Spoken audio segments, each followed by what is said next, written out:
لا تعتقد دين الروافض إنهم أهل المحال وشيعة الشيطان.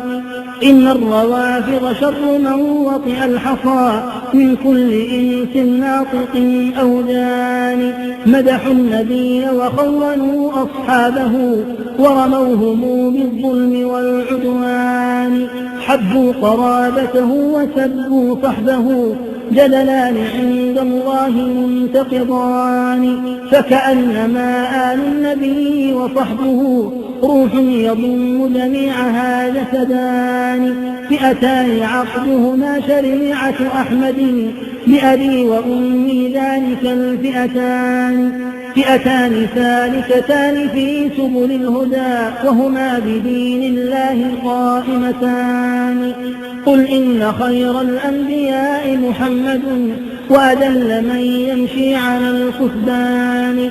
وأدل صحب الرسل صحب محمد وكذاك أفضل صحبه العمران.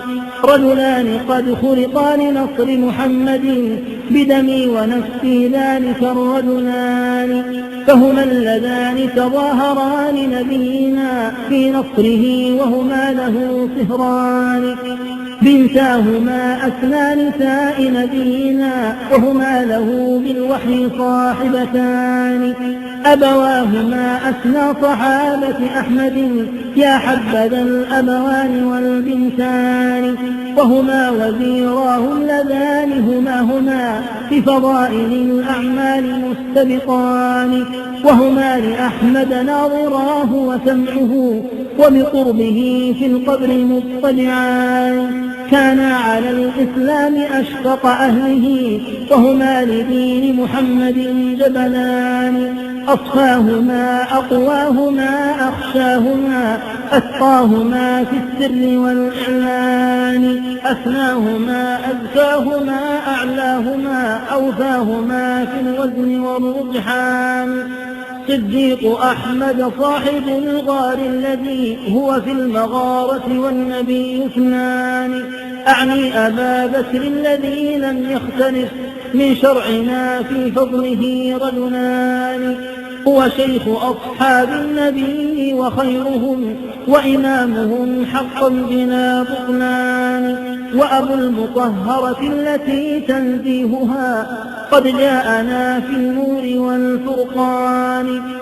أكرم بعائشة الرضا من حرة بكر مطهرة إذا لحصان.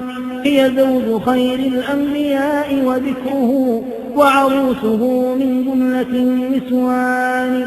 هي عرشه هي أنسه هي إلفه هي حبه صدقا بلا إدهان. أوليس والدها يصافي بعلها وهما بروح الله مختلفان. لما قضى صديق أحمد نحبه دفع الخلافة للإمام الثاني. أعني به الفاروق فرق عنوة بالسيف بين الكفر والإيمان. هو أظهر الإسلام بعد خفائه ومحى الظلام وباح بالكتمان. ومضى وخلى الأمر شورى بينهم في الأمر فاجتمعوا على عثمان. من كان يسهر ليلة في ركعة فترا فيكمل ختمة القرآن. ولي الخلافة صهر أحمد بعده أعني علي العالم الرباني. زوج البتول أخا الرسول وركنه ليث الحروب منازل الأقران. سبحان من جعل الخلافة رتبة وبنى الإمامة أيما بنيان. واستخلف الأصحاب كي لا يدعي من بعد أحمد في النبوة ثاني.